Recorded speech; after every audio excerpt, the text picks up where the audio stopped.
You're listening to Stu's Wrestling Podcast on Northeast Streaming Sports. Gente, you already know who it is. It's Danny Limelight, the Puerto Rican poppy, short and stocky, hit like Rocky. The most radioactive professional wrestler. Just reminding you to subscribe, like, and check out Stu's Wrestling Podcast. Mi gente, don't forget it. Cha! You're listening to Stu's Wrestling Podcast. It's time for British Wrestling's sharpshooter, your host, Stu Powerrr.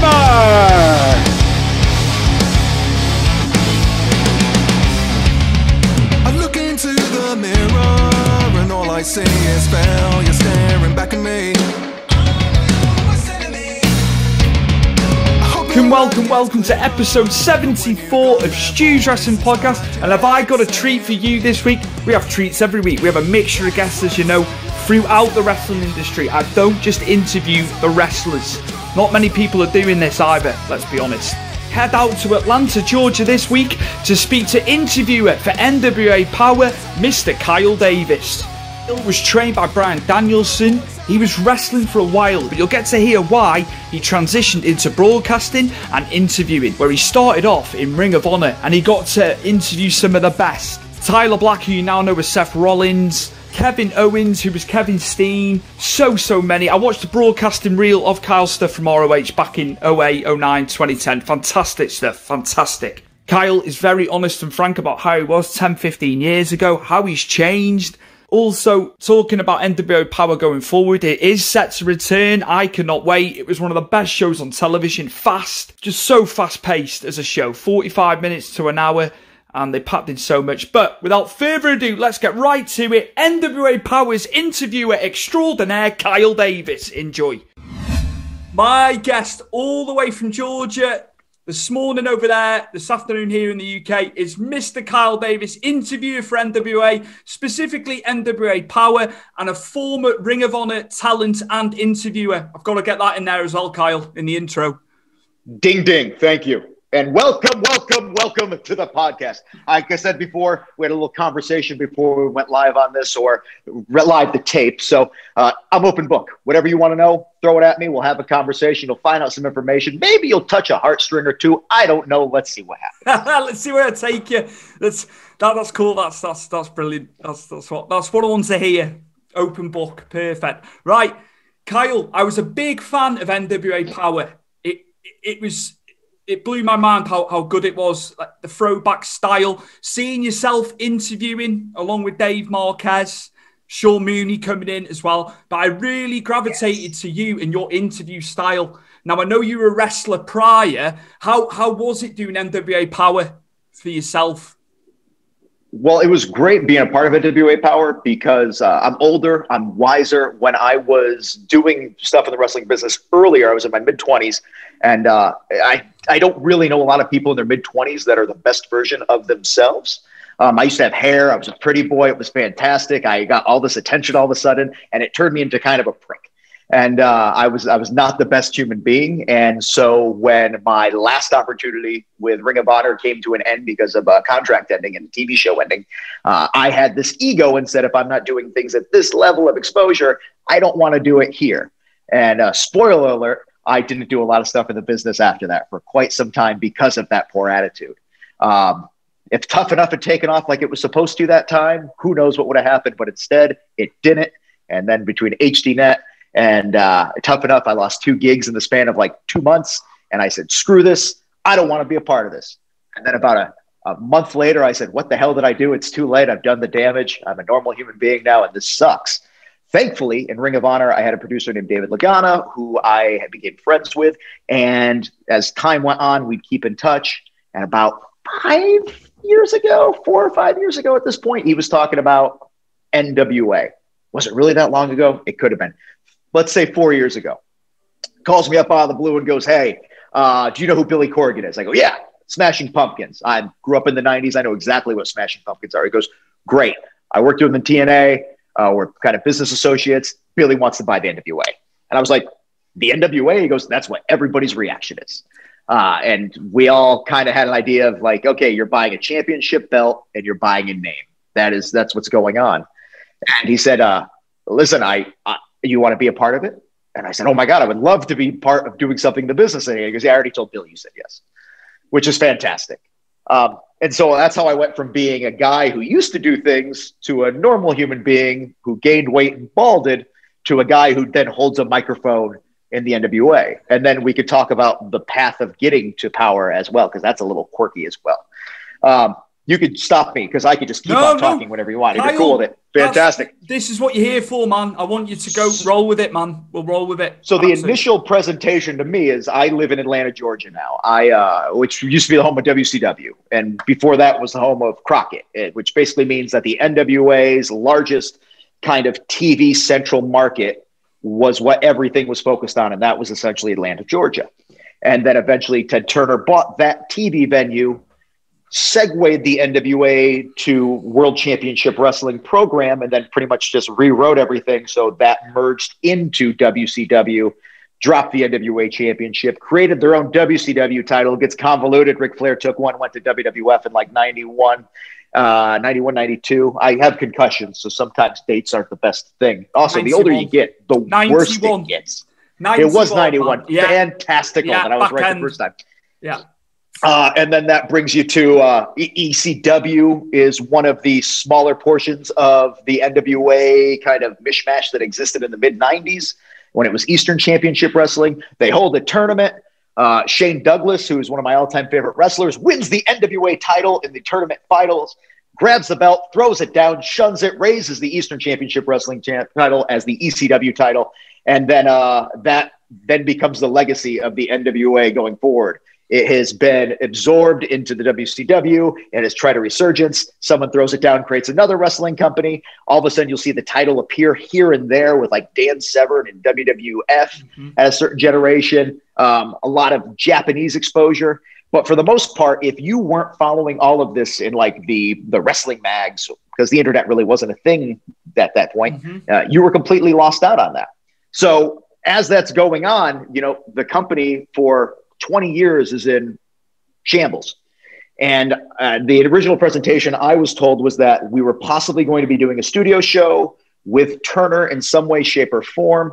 And we'd be filming in Atlanta. And hey, great. We want to try to bring back what NWA used to be into a modern generation of the fans and the people that are more acclimated to seeing that presentation instead of like pyro and everything is just presentation. Go with actual substance. There's, of course, a delay in that. And the way you slowly build a brand up is you interject it into various things. So one of the parts of that is you quickly reintroduce people to your brand. One of the initial ideas they had was to go to all of those small, little, tiny venues that were still using NWA name in the US, film it and basically say, look at this contrast. Look at this thing. And now look what it's become. Watch us build it back up. Like being a part of that journey. That didn't really work that way. Instead, Nick Aldis took the title from Tim Storm through various different places throughout the US. They made appearances in other people's companies, gave it a little tease, and then built up a brand from there. Also, we had the 10 Pounds of Gold series, which was a docuseries that was available on YouTube. If you watch that and invested we didn't have a TV program that was our own. So you kind of could just ingest that and absorb it. And then at your own leisure, be like, oh, I feel like this is something now that I'm invested in. And then we basically got to that point. We had an anniversary show that I was at, and we started doing some stuff with David Arquette. And that was actually my first real exposure and on-camera talent with the NWA. Was I hosted a press conference with David Arquette leading into a hair versus hair match with Josephus. So that was really how this started. Me being a part of background stuff and understanding how we were planning on getting there. And then eventually the opportunity for me to be a part of actually being there. Fast forward, we make the announcement of NWA Powerrr, which was going to be a 1-hour studio program filmed from the Georgia Public Broadcasting Studios here, which is also a throwback to the way NWA used to be produced in the Atlanta area. And from that point on, it was just a matter of, you know, how do we make this different? How do we make this feel like something that if you were a part or enjoyed the previous content, that you wouldn't feel alienated? Because essentially this is a brand that was built back upon nostalgia. It was supposed to be a throwback to how people felt and what happened in the past with a little taste of modern thrown in there. And that was essentially where we went with NWA Powerrr, to the point where the mock-ups of it went, okay, I remember watching the studio program. There was flags up here, there were banners. I remember being in there and everybody debating on which flag needed to be in what order to match what it used to look like on the program. It's the little details like that. And people always like, why Billy Corgan? Well, Billy Corgan's a huge wrestling fan. Yeah. He grew up in the Midwest, and he basically as a kid was, implanted on this. And the things that we all grew up on have a giant effect to us. Like mine's comic books, movies, pop culture, and wrestling. It's why I have no real serious personality that's not involved in some way where I make a reference to something else. I can't help it. It's who I am. But that's Billy. I mean, and then, if one day I was a rich rock star, I'd be able to do cool shit too on the side. But I am not a rich rock star. Instead, I am in the professional wrestling business, and I run a national grocer on the side. Who did you enjoy working with? Not to say you're playing favourites, but the roster man. I was big on Zicky Dice, and I wasn't aware of him prior to Powerrr. I've had Zicky on actually last year. I just thought that whole thing with Ricky Starks, the TV title, Trevor Murdoch, who a lot of the WWF WWE fans hadn't seen Trevor Murdoch for years. It's just seeing that mixture of guys, past and present. Aaron Stevens with the question mark. Just who did you enjoy being with in that setting? I'm sure it was everybody. But just one of the little things that I do is I'm also one of the producers there, which is, I just make sure that content gets made. And a lot of that is grabbing people and just doing interviews backstage sporadically. And I like to do them off the cuff. I like, just to be able to play off. If you see any of my old Ring of Honor stuff, again, skinnier guy, hair, it's a lot of just facial reactions. I stole a lot of stuff from Joey Styles. I am a smart ass naturally. And so Joey always kind of spoke to me on that, as when he'd be doing interviews, he'd kind of poke and prod, and then they'd react and be like, moving on. It was just little subtle things that I didn't realize at the time that I completely aped. So now that I've done those, I try to feed into them that feeling of on the fly. Let me grab somebody in a hallway, and just, a lot of people go how much presentation of forethought goes into some of this stuff. The more believable something is probably because it's coming from a real place. In pro wrestling, everybody just says, if you want really to connect with somebody, you have to kind of be yourself, but turn it up even higher. And if somebody's post-match and they're in the middle of kind of that mindset, if you grab them and don't give them a chance to think, you're going to get more of an honest reaction right off the bat. Eddie Kingston's one of the best people for that. Eddie Kingston literally will just be like, what's going on?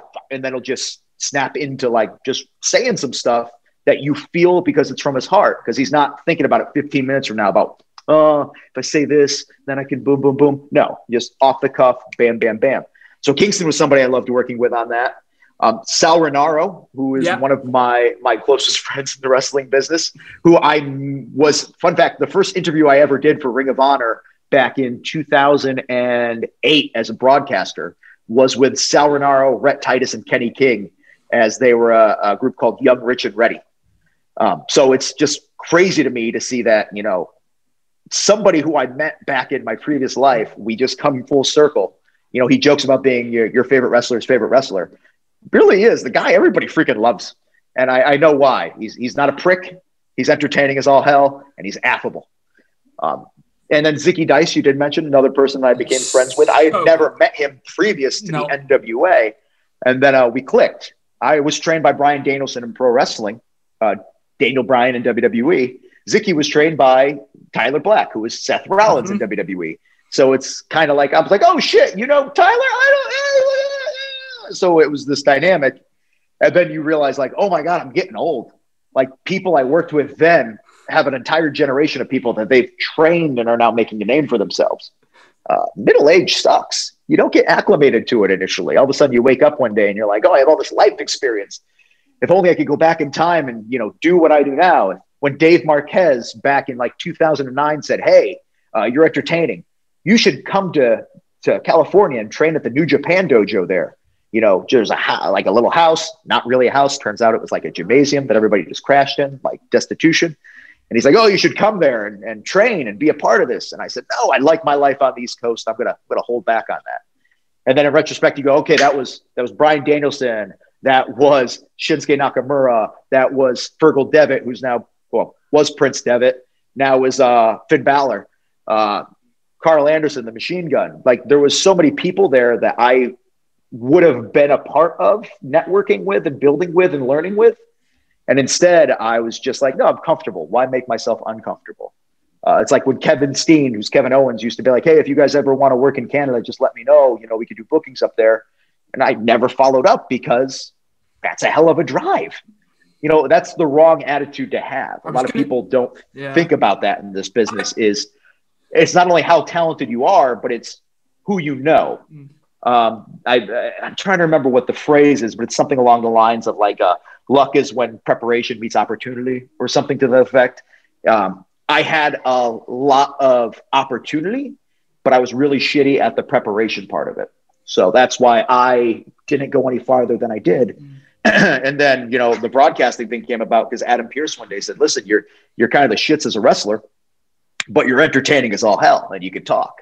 And a lot of people can't do that. So he wanted to make me a broadcaster. I basically was going to become Mean Gene Okerlund. And I went, shit. Well, it's not what I wanted to do. What is this? And I talked to Austin Aries and he said, listen, you're going to be on a television program 2 to 3 times every episode. You don't have to get beat up. You don't have to take care of yourself, really. You don't have to do all this stuff. He's like, that sounds like a sweet ass gig. And I took the gig then. And then I, for 100 something episodes, I was some dude that would just hold a microphone and say funny shit and then move storylines forward. And I learned so much from there. And it's just a pity that the thing that I didn't learn was that, everything ends. And if you are not susceptible to something new beginning, then you are pretty much ending it yourself. How was it that crop of talent? I'm going to segue back to Ring of Honor now.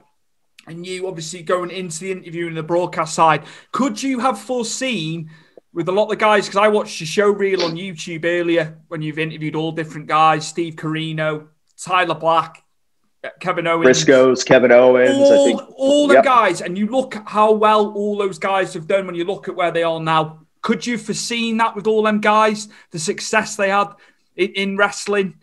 Or did some of it catch you by surprise in the same token? You look at that roster, and it is people that are all throughout the wrestling business currently. AEW is inundated with it. New Japan. It's just Shingo used to work with us in Ring of Honor. I mean, just you look at Kenta was there.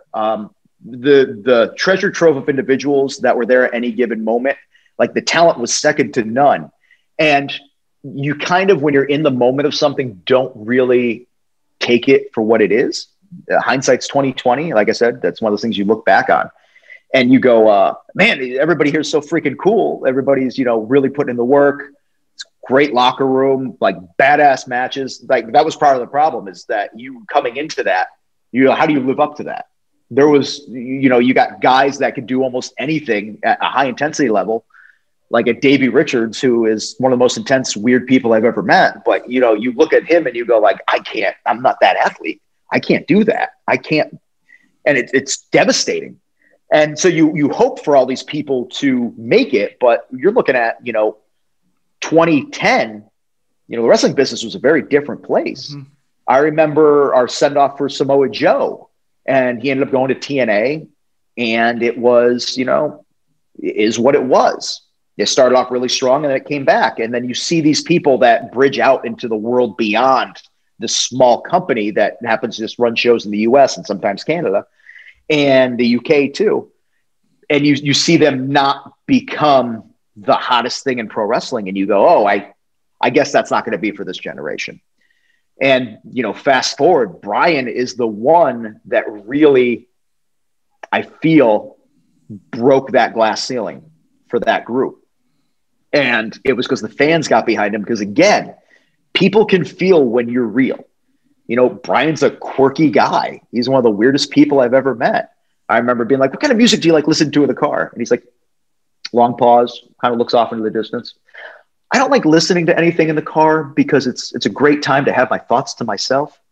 And you're like, cool, cool, cool, cool. And you talk about a dog named Asparagus and all these other things. And he's like, I'm thinking about quitting wrestling because I feel like I'm not doing a lot for the world. He wanted to join the civil service, and they told him he had no skill set to offer him. So he started taking college classes just so he could try to join like a whole group about making the world a better place. Then he married a model, became a rich man. He's on a reality show. He's like this badass guy who now gets to be himself. But it's just, you see all these people with a wealth of possibility, and you just don't think it's ever going to click. Like, I remember Cesaro is probably the most underrated person in a major wrestling company to this day. Claudio Castagnoli, who was another guy who I used to have great chemistry with, as he would just bully the shit out of me and make fun of my dress attire. There's some great promos online that you can find with that. I mean, that's a guy who has the strongest human being I've ever met. Affable, great personality. But again, I think one of the things that held him back is the accent. Vince, or the American market, it's kind of a xenophobic market, unfortunately. Historically, if you don't sound like me, you were portrayed as like some kind of crazy enemy that was going to be coming in and try to take things over. But getting back to the fact, did I see everybody? No, I saw people not be given opportunity, and when they had the opportunity, not be used accordingly. Nigel McGuinness is, such an amazing athlete in the ring and so much heart. Even when he's destroyed physically, he still gives it 110%. And, he went to elsewhere, and that didn't work out. Austin Aries left. He went to TNA. He became a champion, of course, but he was still an X Division wrestler when I remembered him being a main eventer. So I think Bryan shattered that glass ceiling. And then the next generation to break that glass ceiling was the Young Bucks, Adam Cole, Kyle O'Reilly, Roderick Strong. These are other individuals that worked with us there. And now there's not a single individual in wrestling where I see them where I go, I can't imagine that person won't one day get an opportunity to be a star. Orange Cassidy. I mean, I remember we worked a tag match against Vin Gerard and Orange Cassidy. It was Pelly Primo and myself. And Orange Cassidy did not have the cool slacker thing that he's got going on now. He was just a guy with bleach blonde hair and, green and orange tights. And, I look back and I go, holy shit, like even that guy has become this huge star in the wrestling business. And then you try to imagine it and you go, well, maybe it was always this way and I'm just stupid. And that's when you start going, okay, so I grew up in New England, which is, Connecticut, New York, all that stuff. When the first people decided, hey, I don't like the restrictions that are being placed upon me, let's go take this land from somebody in another country and then build their own stuff on there. That's literally, those were where I came from. And that was WWF. That was Vince McMahon country. That was everything else. NWA didn't discover until the early 90s on VHS at a local video store. But being that WWF guy, you don't realize that those people existed before you saw them on TV. And then you go like, oh, so this person used to be this over here. Huh. He wasn't a major national TV star. He was just some guy. Oh shit. So I guess there's always been that thing where everybody came from somewhere else and everybody used to go from no one to someone. But as a kid growing up, you don't realize that because the internet didn't exist. If I didn't see that program that was airing in Texas, those people weren't human beings unless they were in black and white in a magazine like The Wrestler or Pro Wrestling Illustrated or whatever you have across the pond, which is really an ocean, not even a pond. I don't know why we say that. We didn't know any different over here, Kyle, because as I've said before, we only got WWF. It was pre World of Sport too, right? World of Sport, but I was born in '86, and they did away with the numbers. The numbers used to be fantastic on a Saturday afternoon because it was World of Sport. You'd have all different sports as well as the wrestling. So it finished in '88. WWF was on mainstream TV. Then satellite came in, and other than that, I think possibly we got AWA, but we didn't get the territories. And then I was watching stuff, years later, seeing like you know, Rick Martel in different promotions, as you say. You know, it's just, it blew my mind because you just thought, oh, Kurt Hennig, Mr. Perfect. He disappeared one day. He's always been Mr. Perfect. He's throwing things at a dartboard 5 years ago. It's got to be. And then you're like, what? He had a mustache? DiBiase, man. You know, they had a tapestry prior to going in there, but we knew we didn't know any different. And as you said, if you weren't from a certain region in the US, you might not have known about them because it just depended what you were getting on the TV. So it just blew my mind that these guys were very successful elsewhere until they went, you know, international, as it were. Yeah, it's I was a giant ECW fan in my teenage years. I used to go down to the ECW arena and watch shows live, and so it's always kind of crazy to me. I remember when like Rob Van Dam became a world champion in WWF. I was like, oh my God. Like I remember watching that guy just kind of doing this and not even doing the spin kick. He didn't have all the things together and just going like, I can't believe that guy on that program that I used to just be a cult fan of is like mainstream now. It's one of those things like watching New Japan. I remember becoming a huge fan of Shinsuke Nakamura. And it's the fact that my dog that's down here that every now and then will appear in frame is named Shinsuke. But then like he becomes this giant star and signs with WWE and I'm like, oh my God, it's happening. And then, you know, it didn't really happen, but it's just one of those things about seeing people that haven't really caught on and then watching them click with an audience and then giving them an opportunity. It's crazy.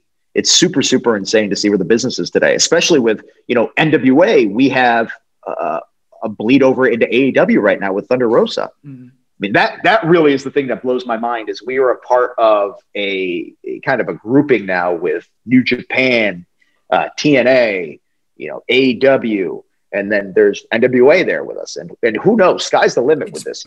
It's perfect for you working in that as well. And I know you're a fan as well. You've got to be a fan doing it. It is fantastic, this cross promotion. Some of the fans are a bit dismissive of it, what I read online, but from my standpoint, for the most part, other people as well, you just can't. It's the match possibilities and the angles and where they can go with it now. I think Tony Khan deserves a big pat on the back, but some people are a bit annoyed about it, what I read on the internet, but it's horses for courses. It's different opinions. It's just amazing to me to think about how just cut off everybody was from working with each other. Unless you were, you know, WWE had a working agreement with ECW, and then you find out years later they were kind of like paying for them for the most part for several years. And you go, oh, I guess that makes sense. So who knows what finances will come out down the road about, you know, like TNA and AEW. But for the most part, this is one of the coolest times to be a wrestling fan. It's crazy that a global pandemic that's destroying lives and frustrating everybody and is also an opportunistic time for, you know, fandom. It's changed the way people have to present themselves and interact, and it's definitely opened up opportunities. And then I start thinking, you know, if the pandemic hadn't happened, would we be at that position? And the answer is probably not. You know, NWA would still have live, you know, not like live shows happening. We'd still have Powerrr every week. We'd have all these other things. But, you know, when you have to hold back and stop for something, it forces you to have to kind of evolve. And now the good news is that, you know, sooner rather than later, NWA Powerrr new episodes will be returning. Can't say when. Thank God. Maybe somebody will make an announcement. Who knows? But, you know, we've been on hiatus as a company for pretty much a year, with the exception of Thunder Rosa appearing in AEW and Nick Aldis appearing throughout the U.S. at various places, still defending the NWA World's Heavyweight Championship. So for us, you know, it's been kind of quirky. Contracts have run out in the meantime. You know, people that were just becoming a face of the company had been on a short-term contract. That contract ended. Those people have moved forward. People that I'm friends with. And then, you know, I still have friends there, thankfully. But when we come back, it's going to be a very different kind of, I don't want to say show, but it's a different environment. And I'm actually kind of curious to see how we'll go from this is where we were, time travel, how do we explain where we are now? And I don't know how we're going to do that, but we're all thinking about it. That format, just going to how long the show ran for duration, that was perfect to me. Fast paced.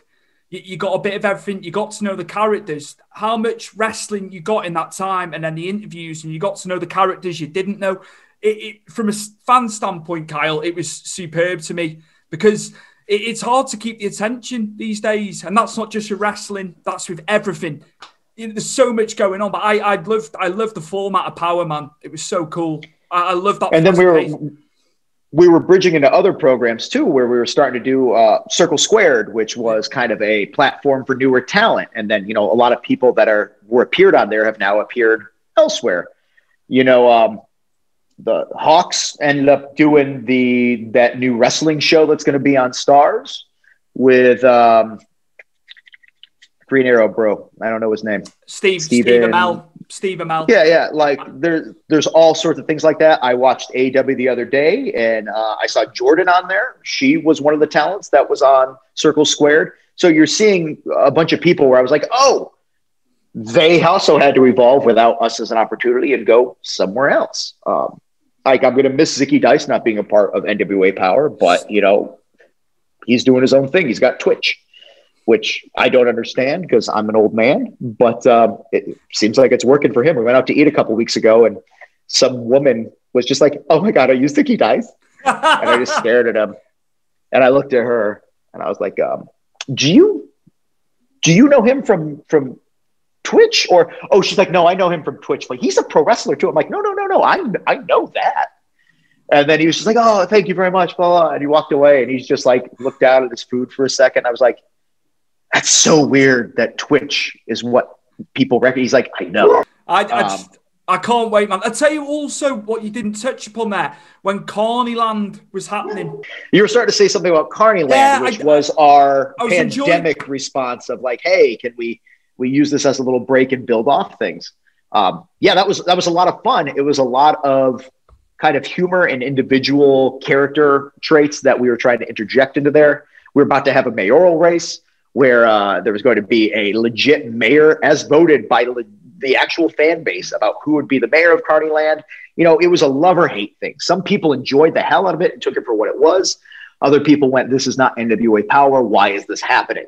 And I can see both sides of that completely, but it was a fantastic outlet where we could all be a part of something without having to be in the same room with each other. And then, unfortunately, a series of situations, be it, private, public, and pandemic, the 3 Ps, kind of crippled that right as it was about to take off and become something else. And it'll exist in some way, shape, or form, I'm sure, with online content. But for the time being, we really have had to, just for everybody's safety's sake, take a step back. AEW has the cons. There's a lot of money behind that. WWE has the McMahons. There's a lot of money behind that. We have Billy, and Billy's not a major corporation. He has to be realistic, because people go, why don't you run shows right now? How come everybody else is, but you're not? It's because, we're not that huge of a company. We're run by one guy who, has a passion for it. And his passion also has realistic tendencies. His entire business got shut down. There's no touring musicians right now. You can't go to a live concert unless you're in like some random part of the US and they're not really following mandates.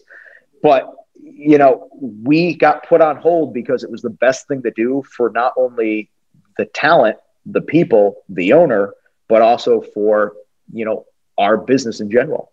And it sucks. And, whenever I hear people, oh, I wish it didn't happen. I wish it was this, that, and are like, how have you been dealing with it, Kyle? The truth is that, I have a job outside of pro wrestling that has never stopped, that, supports me very well. And I feel horrible saying this, but, people have lost their lives. People's worlds have been turned upside down. Pro wrestling is a great escape, but at the end of the day, me not being a part of NWA Powerrr for the last year because of the pandemic is a very trivial thing. And there's some people that in this business that do nothing but wrestle, and they're reliant on those funds, and I feel for them. And that's kind of the risk versus reward thing, is if you dedicate yourself 1,010% to something, then you are stuck in that, good, bad, or otherwise. And, I've always been that guy who's had one foot on the side because I'm super cautious. I'm paranoid. I'm insecure. I get worried. I'm that person. And it just so happened that it finally paid off, is that when everything else fell apart, my paranoia and insecurities and worries about tomorrow meant I was set up for it. And I feel for everybody who's suffered and who has lost a loved one. And I think that's just tragic as shit. And at the end of the day, not having an hour-long wrestling program in that meantime is such a small part of life. And I know that there is a tomorrow for a lot of us, and we just got to hang in there until we get there. It's good perspective, that, Kyle. That's perfectly put. Absolutely, you've articulated that really well. Who, in terms of so let's say when Powerrr is back up and running, which guys would you like to see involved who haven't been involved before in a wrestling capacity? Which wrestlers would you like to see in there with yourselves? So there's so many people that I would love to see, but the main issue is that, as time's gone on, the big thing is people getting contracts and people are tied into certain areas. And I don't know what extent of that crossover and bleed over is going to happen on our end, if any. I would like to think that there will be a possibility where when things open up very soon, that they will have the ability to have people that appear on our program and vice versa from elsewhere. But I really don't know what's going to happen. We have Nick Aldis, the NWA World's Heavyweight Champion, is definitely going to be a part of that. Tom Latimer, one of my boys, is going to be a part of that. Bryan is just, I'm hoping that he has a massive future going forward. Sal Renaro will be there. I have the people that I know and talk to and interact with. That's like my safety blanket. And then I also am smart enough at this point to realize that we will have new people come in. Like, again, Zicky Dice, one of the coolest people I know, didn't know him a year and a half ago. And now, we chat, we text, we hang out, we go to the gym together. There's always going to be an opportunity for fresh young talent to have an outlet for it. And so who am I looking most forward to working to? The people that are hungry, thirsty, and are talented enough to carry the weight of things when they come up. That's who I'm looking forward to. I'm looking forward to meeting somebody else, to being like, oh my God, I didn't know this person existed, and now I'm a fan of them, and then conveying that to the audience. Is because, you said it, I'm a fan. Anybody in this business is a fan for the most part, unless they were a former football player that got hurt and decided to become a pro wrestler. And even then, they might have become a fan. But this thing is wrestling's an escape. It is a great outlet if you are a small kid growing up and want to be something you're not. That's the same thing with comic books. You can project onto a character you're watching on TV, be it somebody who is what you wish you could be, what you hope to become, but you can be like, oh, that person I am now putting my hopes onto, and I'm watching them, and then I could kind of borrow and take here, and then work on self-confidence, and then maybe this, or for kids and everything else. That's why I don't think you hear a lot of adults becoming fans later in life, is because you pretty much have decided who you are as a human being. But growing up and developing, you latch onto things that fill or accentuate. I think they either fill gaps that you have as a person that you're trying to develop, or they accentuate the things that you enjoy about yourself as a person that you want to grow upon. So like for me, I was always a big Shane Douglas fan. And Shane Douglas was because he was able to talk, but he also had a certain arrogance. Same thing with Shawn Michaels. Shawn Michaels, I wasn't a fan for his athleticism. I was a fan of like the 1996 late into mid 97 Shawn, which was, I'm a straight male. And I was like, man, that guy can get it. I mean, he was just Captain freaking handsome, arrogant, running around, just this. And that was what I wanted to be. Horrible role model to have it. not a good person at all. You were a young man. You were a young man at the time. But I was also like a stocky ass kid. So I was, I'm short. I've always been stocky. And so I was like, oh shit, this short, stocky, angry guy, Taz. Oh my God. If he's that and he could throw people over his head, maybe I could do that. And then like Dean Malenko, my all-time #1 fave, was because, again, smaller guy, super technical. So there was all this stuff, people joke about it. I think John Mulaney has a routine about, being a kid, you have no money and you have no say in your life, and you don't have sex yet. So you're just full of rage and you don't know anything. And so as a kid growing up, and that, I was like, yes, that was my Taz. That was this. Like, wrestling was my outlet because I didn't have an outlet myself as a human being at that point. And so I think it's great that this business will always have a new generation that somehow, like Darby Allin, will speak to someone and make them go, hey, that's my outlet. That's what I can represent myself with and learn from. Kyle, I'm going to ask, you were trained by Bryan Danielson, Daniel Bryan. Yes. To some of the other listeners and viewers, what were the best tips and advice he gave you through training? If you can remember that, I know it was a while back. What was I am the black sheep of Bryan Danielson. In fact, I'm the only person from the ROH Academy to graduate while he was the trainer there.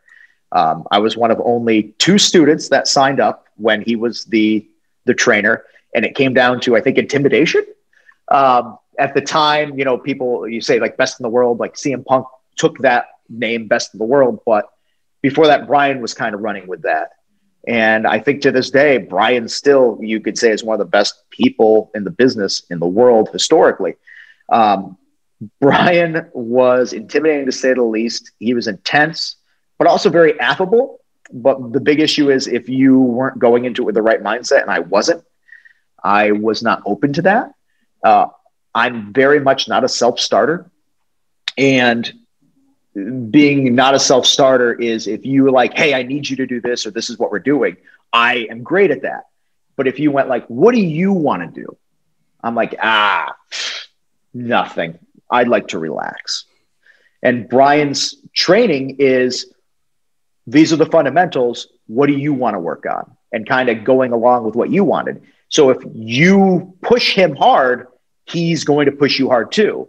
If you don't, he's going to be like, all right, well, if he's content with being this half-assed, then I guess he's going to be this half-assed. I was half-assed. And it was one of those things where I look back and I say, man, if only I put into it what the opportunity was, who knows what would be happening. Instead, I hold a microphone in my hand and I make funny faces. So the thing I took most from it was, conditioning, as well as, just technicality.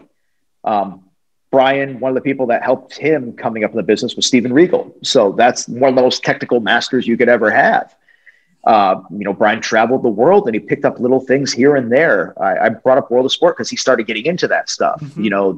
The counters, the takedowns, being more of an athletic competition than anything. And I, unfortunately, was not an athlete. I was not an athlete at all. He brought to the training initially for the conditioning was a 50% version of the New Japan training at the dojo, which was, instead of doing 1,000 Hindu squats to start your workout, you do 500. Well, 500 squats in a row is really freaking hard if you're not an athlete to begin with. You work it up to it and you eventually get there. You do 100, then you do 90, then you do 80, 70, 50, 40, 30, 10. I think that was how you got to 500. There was lion push-ups where you put your hands on the ground and you do this thing where you push your ass up in the air and all this stuff and running. Like the initial workout took 2 hours to finish. And eventually you can get that down to like 30, 40 minutes. But when you go in not knowing what the hell you're doing and sucking and blowing up and vomiting and being like, it's like military conditioning. Like that was Bryan. And if you go into something prepared, you're going to be fantastic. And that's my biggest regret is I didn't go into that prepared. And by the time he ended up injuring his shoulder in a match with Nigel McGuinness, and then I ended up injuring my shoulder in the ring, and my mother was in a motorcycle accident. And so I ended up taking time off. And by the time I got back, Bryan was no longer the trainer. So I ended up finishing up because of Shane Hagedorn and Alex Payne and becoming a worker for Ring of Honor. But the issue is that Bryan was gone by that point. So I'm very much the black sheep. And I've joked about it with him before. He's like, hey, did I really train you? Did I? I was there, but you're a broadcaster now. So that's the biggest joke is that the most successful trainee you had in Ring of Honor is a broadcaster. There's nothing wrong with that. No, it's one of those things where the movie Soul came out recently, which is very much about finding one's purpose. I have watched it, yeah. I watched a performance piece last night on Hulu, which was very similar to this. I think it was called I can't remember the name of it, but it was intriguing. It brings up the fact of self-identification and expectation and, purpose. And, I always felt like my purpose was I was supposed to be entertaining. And, Mick Foley used to talk about, and he said in this one interview, and it stood with me, is anybody who wants complete strangers that care about them as a human being has some sort of damage. And that's why everybody in entertainment, including the wrestling business, is damaged, because we put way too much thought into what other people are thinking of us instead of thinking about ourselves and being like, hey, and growing as a person. And I think there's a lot to that. Certain wants that fill in gaps, like I talked about before, when you're watching it and you're like, that person fills in who I wish I was on this, and I wish I could grow into that. That's what wrestling, unfortunately, allows you. Actors, we're athletic actors, but actors get to play a part for, if you're on a sitcom, years. If you're doing a movie or a TV show, a couple months, and then you get to move on and play a different part. Like, very much so, you are not going to be that thing you did that one time for the rest of your life. Wrestling's a weird thing. It's like a soap opera. People see day in and day out you doing the same thing, and that's unfortunately kind of who you become.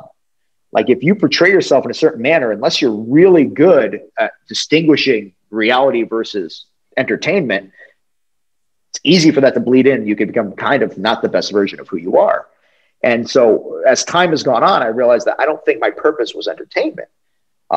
My purpose was empathy and connection, is being open and honest with myself. And then I can be open and honest with other people about things, and then try to basically say, hey, we all go through times. We all go through intricacies, great moments, bad moments. And there's the little stupid things that nobody talks about that I think if we all just had conversations about more often, it would really open up for those that are suffering and feeling like they don't have that little part that's missing inside them. And so I feel like one thing I've learned from pro wrestling is that everybody's a human being and we're all going through things.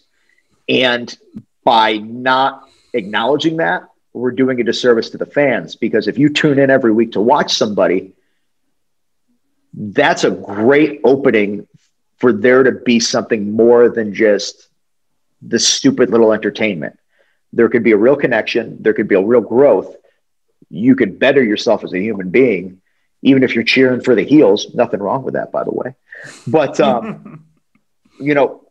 I think one of the things that we really miss out in this, and I love podcasts for that, is you get a connection with the people that you see every week now. There's a humanizing factor of being like, oh, this person plays video games. I play video games. I could be Miro one day. Who knows? And I feel like that's the biggest thing about pro wrestling this day, and for me, and why I still love it, is that it's full of human beings, broken or fixed or amazing, good, bad, ugly, tall, short, fat, skinny, athletic, flippy, technical or anything like that.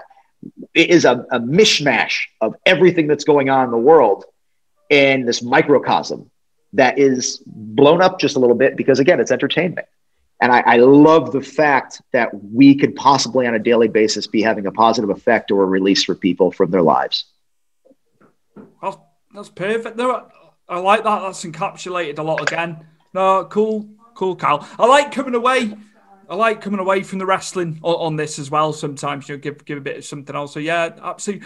Kyle, back to broadcasting. I know we've flip-flopped around this different. I know I ramble and then I go on segues and this. It's bad. I need GPS for conversations. I'm the same with questioning. I kind of just do a mishmash these days. I was very much right. We'll do it in this order. And as I've gone along doing this, it's just totally changed. I've just thought, well, it's my show at the end of the day. We'll just do it. There isn't a set way of doing this. So rather than me rambling the question, tips for people who want to get into broadcasting, into the interviewing aspect of the wrestling business. Kyle Davis's top tips. This is why I want to... Top tips. This will help me. This will help me as well with what I'm doing. So it's partly for me as well. Basically, don't have a plan. That's an important part of it. If you try to force something, unless you're working in legit news media, where you have facts to work off of and everything else, people's brains work different ways. And if you present something as just like, I'm going to get the question answered this way, it might not work. You have to be flexible with the people you're having interactions with. Be open. Get a thesaurus. Read. Watch other people do interviews. It's another very important aspect of it. And then there's nothing wrong with adopting certain cadences or ways of going about things that you've watched be successful and attach. It's like anything else. Everybody borrows from everybody. And the thing that makes this go around is stealing other people's shit. I literally told Dean Malenko called me on my friend's cell phone the other day. As that was my birthday, and my friend works at Dean and AEW, and I get a phone call that's like, is your refrigerator running? And I recognize the voice from TV, and I was like, oh, yes, it is, sir. And he's like, the fact you called me sir kind of fucking ruined that. It was just one of those things. And I told him, like, when I actually wrestled, I used a Texas cloverleaf because of him. And he goes, stealing people's shit's what makes the business go around. None of us created anything, man. Keep on doing it. That is what Scott Putski told me last week. We dropped the interview last week. He said, nobody's reinventing the wheel. He said, I just said, how did you develop your moveset? Did you come up with stuff on your own? He goes, no. He said, everybody, like you've just reiterated, everybody steals shit from everybody else. I just saw Norman Spiley use a Texas cloverleaf watching some UK show the other day. He was like working in this, all of a sudden went into it. I'm like, oh shit. Like everybody just borrows stuff from everybody. So my big advice is have conversations with people. Be legitimately interested in who you're speaking to. And, one of the biggest issues is people are waiting for their turn to talk. Ingest what people are actually saying, interact with it, and kind of emotionalize with it. Another important aspect of this is, I wanted to go to broadcasting school at one point in time, because I was like, oh, what is it going to take to expand past wrestling? And I ended up talking to a few people, and they're like, oh, don't even waste your money. Broadcasting school will teach you what you already know, which is experience. Experience goes farther than anything. So if you want to do anything in life, start off at any level you can and then get the experience. So when the situation comes, you're prepared for it. That's another huge thing. Joe Galley, one of my coworkers with the NWA, is a newsman. He does wrestling broadcasting. He is all of a sudden running around on the news media as well. Not all of a sudden, he's been doing that for years, but sticking to one thing can really hurt you in life. I wanted to be a pro wrestler. I became a pro wrestler. It was not the thing that I excelled at. And then I became a broadcaster. And that was the thing I excelled at. If you don't give your chance the ability to evolve and not get stuck on what you think you should be instead of what you may actually be, you were doing yourself a disservice. I can take away stuff from this as well in relation to what I'm doing with this. So that's why I obviously wanted the viewers and listeners to have your take on it. But yeah, man, that was once again well encapsulated. To close out, that's what I try. To close out, I'm going to limit you to a top 3. I find it hard picking a top 3 best matches of all time as a fan. I can just about do it. I'm sure there's hundreds of matches you could choose from. A top 3 off the top of your head. Top 3. All right, we got to close out. So Dean Malenko versus Eddie Guerrero, best of 3 falls as they're leaving ECW. It's a double pinfall at the end. Spoiler alert, ends in a draw. Other one that's one of those are pretty much that, and Shawn Michaels, Steve Austin, King of the Ring. I think it was King of the Ring 97. Yeah. It was 97. Yeah. Just fire from the get-go. It's 2 guys that are on the cusp of being the main faces in the company. They're both kind of tweeners. Steve Austin is just angry, attacks anybody he wants. Shawn Michaels, also angry, egotistical prick, just doing whatever he wants. he's supposed to be a good guy, but you're also like, man, he's really punchable. Yeah. I don't understand why. And then they're feuding with the Hart Foundation, and they get thrown into this impromptu. Like, the match wasn't even supposed to happen at that pay-per-view. I think it was supposed to be Brian Pillman versus Steve Austin at that pay-per-view. And then I think Pillman got pulled because he was probably injured. And they had this kind of story of the two guys that are feuding with the Hart Foundation, Steve Austin, Shawn Michaels. They're also in the running for the tag team titles as begrudging, partners. They hate each other. They don't like each other. They don't trust each other. And the match is just them literally from the belt beating the hell out of each other. And then people try to get involved. They'll take them out, start beating the shit out of each other. I mean, the refs, I think there's like 3 different refs that get knocked out in the course of the end of the match. It's a no contest. I'm realizing every one of my favorite matches does not have a finish. It's either a double pinfall or a no contest. And then, like 3. Oh. I'm thinking. This is going to be another one that's pretty stupid. It's hard. It is. I find it hard when I get asked. I'll tell you my 3 in a minute. I have memories of things. It's not even a match. It's more of just stupid stuff. But one that always comes back to my mind is Shane Douglas as TV champion. He beats Too Cold Scorpio for the title, and the next time he defends the belt, he just starts calling people out from the locker room, and it's all of like the C-level ECW guys. Like I think he kicks Devin Storm in the dick, who became Crowbar, just hits him with a belly-to-belly and puts a finger on his chest. That whole series that leads to Pitbull number 2, basically destroying him, I liked that. It just reminds me Mick Foley as Cactus Jack in Mankind. My favorite Mankind match is probably Shawn Michaels and him from Mind Games. Brilliant. In 96. Ahead of its time. And how much offense did Michaels get in? Because Mankind was like the big time heel, wasn't he? Sadistic. And yeah. Michaels got so much stuff in it. I remember watching that like as yourself in 96 and just like, I thought this is going to be a battering. Michaels will get the pin, but he won't have that much offense. And they went, he was brutal. Michaels showed a different side to his style, I found. Sorry. And then I'll give you 3 modern ones. I'll give you 3 modern ones real quick. We have AEW would have to be the tag match with the Bucks versus Kenny Omega and Hangman Adam Page. Fantastic. New Japan, I got Shinsuke Nakamura versus Kota Ibushi. Yeah. That match. And then Katsuyori Shibata versus the Rainmaker. That match where he looked like he was going to win the title and ended up getting brain damage. Those are my 3 moderns right there. All mine are Bret Hart matches. So Bret Hart is such an intriguing thing to me because growing up, I was not a Bret Hart fan at all. But as an adult, I realized Bret Hart was the shit. Bret Hart was so badass. I love Bret Hart as the Hart Foundation heel version of him because the amazing part of it is he's a heel in the U.S., but he's not saying anything that isn't really wrong. And legit, like Steve Austin, Shawn Michaels are not really the best examples of role models. And to see that kind of trigger that character of being like, what happened? You guys should be cheering me. I am everything that you would want your children to grow up to be. And yet you're looking at these degenerates over here.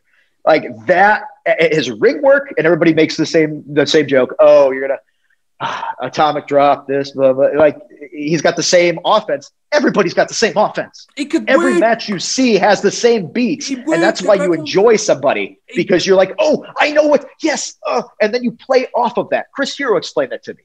There's only so much you could do in a ring. And if you have this guy that does 5 things and this guy that does 5 things, you know those 5 things. It's how they place them that's going to get you to be like, oh.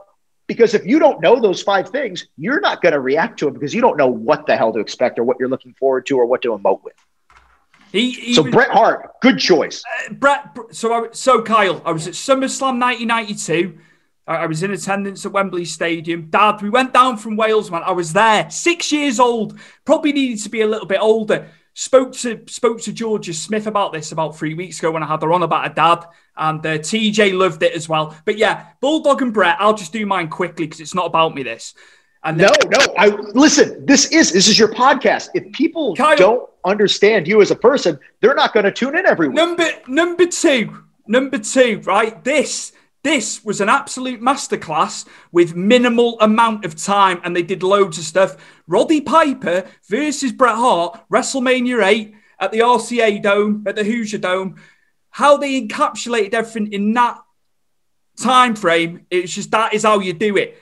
You know, you had Piper tweening. Is he going to whack him with the bell? You're thinking he's going to go heel again. He is going heel. Bret, you know, all get all the sympathy for Bret. It had blood. Whether Vince McMahon sanctioned that or not, that was always the talking point. It was the pin off the ropes, because I'd never. Oh, yeah, actually, he had done it before. It was the promos beforehand, Kyle. You know, when they set it up, when he's talking about eating bologna at Stu Hart's house, and even when I was like 5-6 years old, I was just in hysterics. Number 3, Mr. Perfect, SummerSlam 1991, Intercontinental title, MSG. And they weren't the longest matches in the world, but they just... No, long matches sometimes aren't the best things ever. I mean, that Sean Brett match is fantastic. I love every minute of it, but I don't have an hour to donate to most things at this point in my life. I could pick so many more, and I'm doing other guys a disservice because there's so many I like, but met Brett at WrestleCon in 2013. Kyle, I couldn't muster up a sentence. I was there with Dad. We went to WrestleCon in New Jersey. I saw you at Wembley Stadium. He goes, you like the outdoor shows? Yes, Mr. Hart. Oh, this and the promoter called me Harvey Whippleman. I had a flat cap on. I had an El Generico flat cap. I was doing what Sami Zayn was. I was wearing what Sami Zayn was wearing a lot, like well before. Anyway, the promoter calls me Harvey Whippleman, so he just worked me up. It was like, Harvey Whippleman, come on. That's fantastic. I remember going to a fan fest for ECW, and I asked a question at a Q&A, and it was like a big little room there. And Taz is like, brother, you sound like one of us there. You're so loud and you project. And I'm like, oh my God, Taz thinks that I project. So it's like those little things where somebody acknowledges your existence and you get excited. I met Bret Hart once. And it was at an autograph signing when the Nitro was always, WCW, it was the South of the United States. Yeah. WWF was always Northern. I'm a Northern guy. So WCW ran one show up north, and it was in Hartford Civic Center. And they had an on sale date for the tickets to go purchase them, because once upon a time you bought tickets in person instead of ordering them online.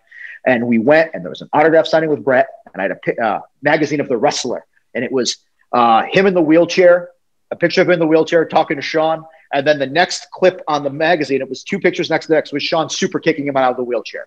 And I handed him that, and I said, can you please sign this? And he looked at it.